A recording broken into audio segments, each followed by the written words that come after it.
Bienvenue dans notre exploration. Fermez les yeux un instant. Imaginez la lueur dorée sur le cuivre chaud d'un alambic.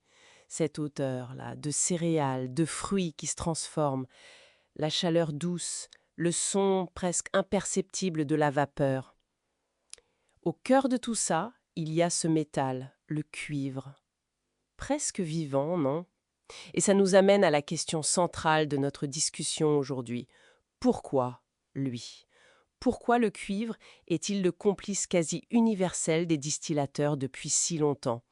C'est juste la tradition, l'esthétique, ou est-ce qu'il y a une science cachée derrière tout ça?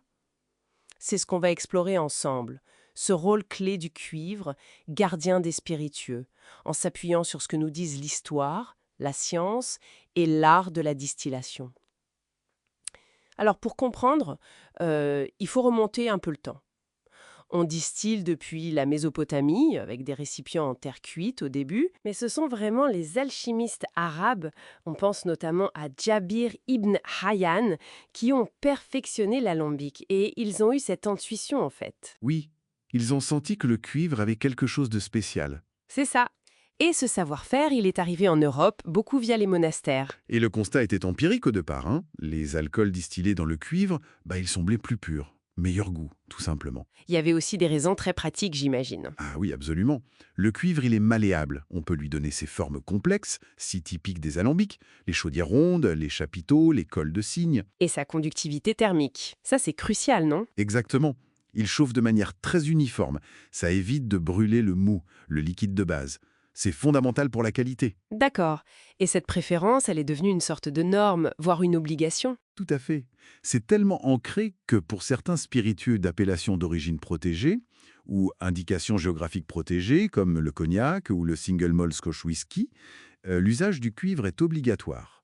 Les alambics charentais, pour le cognac par exemple, doivent être intégralement en cuivre. Donc ce n'est pas juste un hommage au passé. Non, non, c'est une garantie de qualité, de profil aromatique spécifique. On pourrait même y voir une dimension symbolique, le cuivre associé à Vénus, comme un médiateur entre le feu et l'eau. Fascinant. Mais alors, la science derrière tout ça, qu'est-ce qui se passe chimiquement?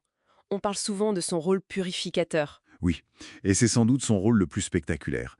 Pendant la fermentation, il peut se former des composés soufrés. Ce qui donne ces odeurs pas très agréables, genre œuf pourri. Exactement cela. Et là, le cuivre entre en jeu. Au contact de la surface chaude de l'alambic, ces composés réagissent avec le cuivre. Hop, ils sont capturés. Ils forment du sulfure de cuivre, un solide qui reste collé sur le métal. Et donc il ne passe pas dans l'alcool final. Précisément, le résultat, c'est un distillat beaucoup plus net, plus pur, débarrassé de ses notes indésirables. C'est un vrai nettoyage chimique en fait. D'accord, il nettoie, mais est-ce qu'il fait autre chose? Son rôle s'arrête là. Eh bien non, son influence va plus loin. Le cuivre favorise aussi la formation des esters. Les esters, ce sont ces molécules qui donnent les notes fruitées, florales. C'est ça, il participe à la création de cette complexité aromatique. Et il aide aussi à réduire certains acides gras qui pourraient donner un goût un peu savonneux. Ça contribue à la rondeur en bouche, très recherchée pour un cognac par exemple. Il peut même piéger des précurseurs de composés indésirables, comme le carbonate d'éthyle. Donc il sculpte vraiment le goût en fait. Il sculpte le goût, exactement. Mais s'il réagit au temps, s'il capture toutes ces choses, j'imagine qu'il s'abîme un peu, non? Ben oui, c'est le revers de la médaille. Ce cuivre, il travaille, il réagit, il capture, mais il s'use.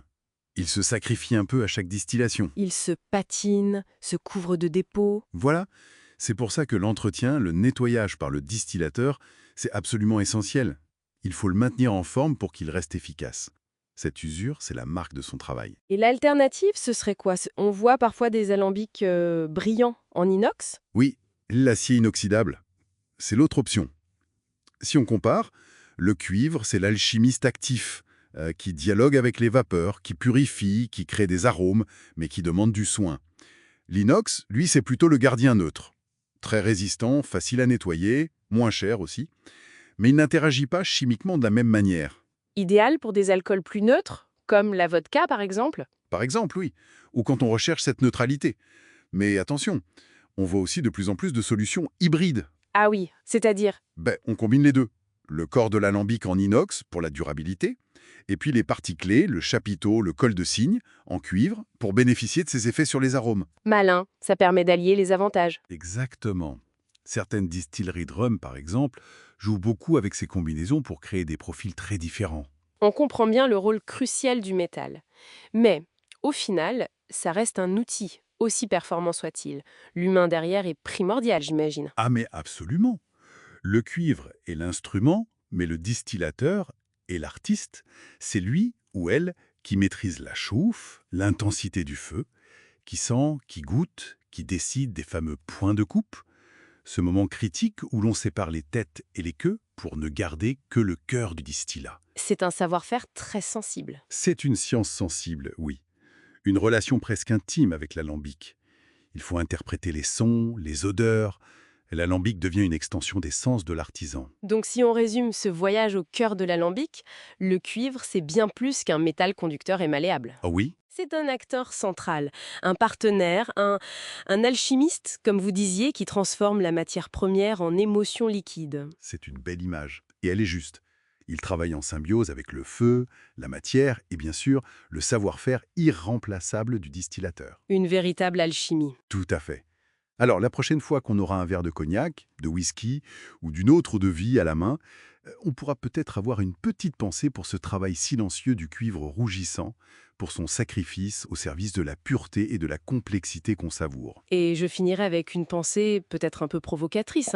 Apprécier un grand spiritueux, est-ce que ce n'est pas aussi essayer de percevoir, au-delà du goût immédiat, l'écho de cette danse élémentaire entre le feu, l'eau, la matière et cette âme médiatrice du cuivre qui a présidé à sa naissance?